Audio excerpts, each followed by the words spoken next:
सरकारी कर्मचारियों को मोदी सरकार आज बड़ा तोहफा दे सकती है। सूत्रों के मुताबिक आज होने वाली केंद्रीय मंत्रिमंडल की बैठक में 4% महंगाई भत्ता बढ़ाने के प्रस्ताव को मंजूरी मिल सकती है।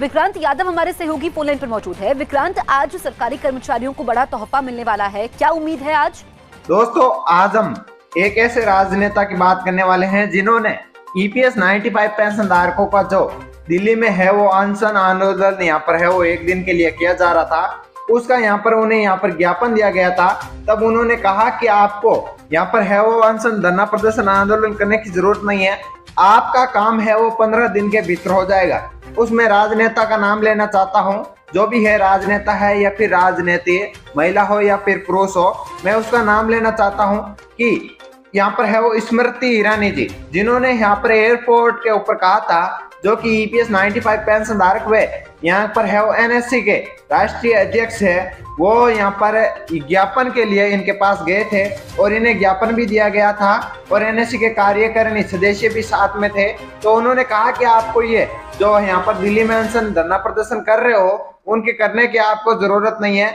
मैं आपकी जो मांगे है वो मैं मांगे आपको 15 दिन के भीतर है और अभी यहाँ पर है वो लोकसभा शुरू होने वाली है दिल्ली में, तो वहां पर भी मैं अपने है वो आपका जो ईपीएस 95 पेंशन धारकों की जो मांगे है उनकी बात है वो मैं जरूर रखूंगी। लेकिन उनके ऐसा ना करके राहुल गांधी पर है वो आप सभी ने देखा और सोशल मीडिया पर भी है वो लगातार वायरल होता जा रहा है कि मेरे ऊपर यहाँ पर है वो फ्लाइंग किस करने का है राहुल गांधी के ऊपर यहाँ पर है उन्होंने आरोप लगाया। इससे अच्छा होता उन्हें भलाई का काम कर लेना होता कि ईपीएस 95 पेंशन धारकों को उनके द्वारा ज्ञापन भी इन्हें दिया गया था और इनकी कम से कम है तो मांग तो उठा लेते थे, लेकिन नहीं, उन्होंने ऐसा नहीं करके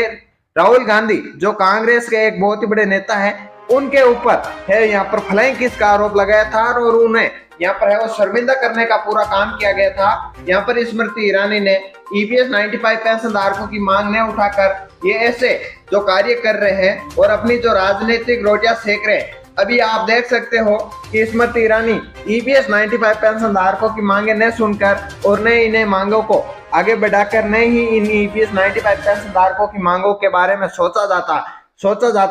तो अभी तक ईपीएस 95 पेंशन धारकों की वो मांगे यहाँ पर पूरी हो जाती। तो दोस्तों, मैं बता दूं कि स्मृति ईरानी को कोई किसी प्रकार से ईपीएस 95 पेंशन धारकों से लेना देना नहीं है। आप देख सकते हो कि तरुण फाउंडेशन द्वारा मुंबई में आयोजित प्रतिभा समारोह में यहाँ पर है वो सम्मिलित किया गया था और उन्हें भी यहाँ पर ये सम्मिलित होने के चले गए थे, लेकिन इन्हें यहाँ पर पश्चिम बंगाल में भी प्रवास से दूसरे दिन पर है वो वेलूर मठ जाकर युवाओं से है वो प्रेरणा स्रोत ली और उन्हें यहाँ पर है वो जो बोले ईपीएस 95 पेंशन धारकों के यहाँ पर पश्चिम बंगाल में ईपीएस 95 पेंशन धारकों की कम से कम तो सुनवाई करके जाते तो ईपीएस 95 पेंशन धारक आपको भलाई का काम देते। तो दोस्तों, ये एक दूसरे के ऊपर जो ऐसे ना कि यहाँ पर है वो गलत विचारधारा के विचार प्रभाव होते हैं वैसे आरोप लगाते हैं, लेकिन ईपीएस 95 पेंशन धारकों की मांगे है वो पूरी नहीं करनी है। और अभी राजस्थान के आप हालात देख सकते हो, जो चित्तौड़गढ़ के यहाँ पर है वो सीपी जोशी यहाँ पर सांसद है,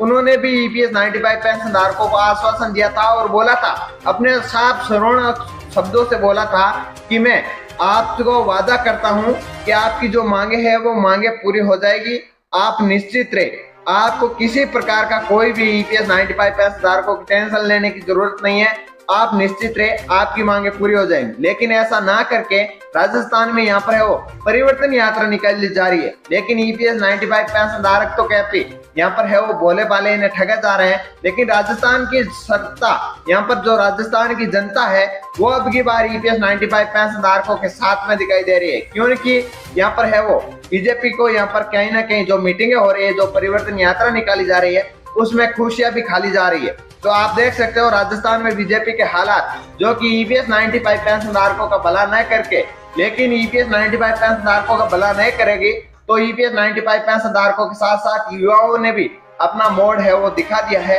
क्योंकि ईपीएस 95 पेंशन धारक एक ऐसे पेंशन धारक है और जो युवा है जो बड़ी बड़ी कंपनियों में यहाँ पर है वो नौकरी करते हैं और उन्हें पीएफ के लिए हुए जो जमा पैसे होते हैं उनको पता है, उनको जो सामने दिखाई दे रहा है कि हम यदि पीएफ जमा करवाते हैं तो हमें पेंशन नहीं मिलेगी, हमारे साथ धोखाधड़ी होगी, हम जैसे ईपीएस 95 पेंशन धारक, वर्ध पेंशन धारक जैसे यहाँ पर है वो एक तरह से गिड़गिड़ाने का काम कर रहे हैं, वैसे ही हमें ये देखने पड़ेंगे। तो वो समझ चुके हैं कि अब की बार ईपीएस 95 पेंशन धारकों की यदि मांगे पूरी नहीं होती है तो कहीं ना कहीं ईपीएस 95 पेंशन धारकों के यहाँ पर है वो एक तरह से वोट बैंक के रूप में इस्तेमाल किया जाता है, ना कि इन्हें यहाँ पर ईपीएस 95 पेंशन धारकों का भला सोचा जाता है। ये सरकार बस इतना चाहती है कि इन्हें यहाँ पर 3 किलो चावल दे दिया जाए, 3 किलो का जो राशन मिलता है वो दे दिया जाए। इनको यहाँ पर भोली भाली ईपीएस 95 पेंशन धारकों को जो जनता है उन्हें बेवकूफ बनाने का काम किया जा रहा है और उन्हें 1000 रुपए, 800 रुपए, 700 रुपए, 500 रुपए पेंशन दे दिया जाए। बस वे इतने में ही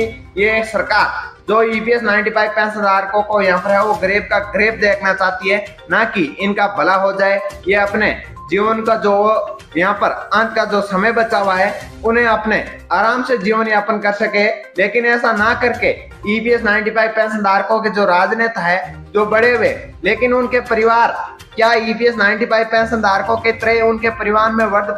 यहाँ पर है नहीं, या फिर जो वर्ध है उनके पास यदि ईपीएस 95 पेंशन धारकों की तरह ऐसी सेवा की जा रही है, मुझे तो ऐसा नहीं लगता। क्योंकि देश के यदि बुजुर्ग ईपीएस 95 पेंशन धारक परेशान है तो पूरा देश परेशान है। क्योंकि ईपीएस 95 पेंशन धारक ये जो यहाँ पर जो ऊर्जा है वो उन्होंने कहीं ना कहीं यहाँ पर अभी तो नहीं लेकिन पहले कहीं ना कहीं ऊर्जा है वो युवा थे, उस समय इन्हें ईपीएस 95 पेंशन धारकों को किसी ना किसी तरह से इस सरकार को बचाने में या फिर सरकार बनाने में भूमिका रही होगी। लेकिन अब यहाँ पर है वो सरकार ईपीएस 95 पेंशन धारकों की मांगे पूरी करने को तैयार नहीं है। आप देख सकते हो प्रकाश जावड़ेकर का भी बयान है वो किस तरह प्रकार आया है। अब उनके द्वारा एक भी ऐसी पोस्ट या पर एक भी वो ज्ञापन लेने तक यहाँ पर ईपीएस 95 पेंशन धारक व एनएससी राष्ट्रीय संघर्ष समिति को जो अध्यक्ष है उन्हें ज्ञापन लेने तक और उनकी जो मांगे है उनको सुनने तक के लिए तैयार नहीं है, क्योंकि वो मिलते नहीं है। जब ईपीएस 95 पेंशन धारक जाते हैं या तो वो ईपीएस अपने कार्यालय से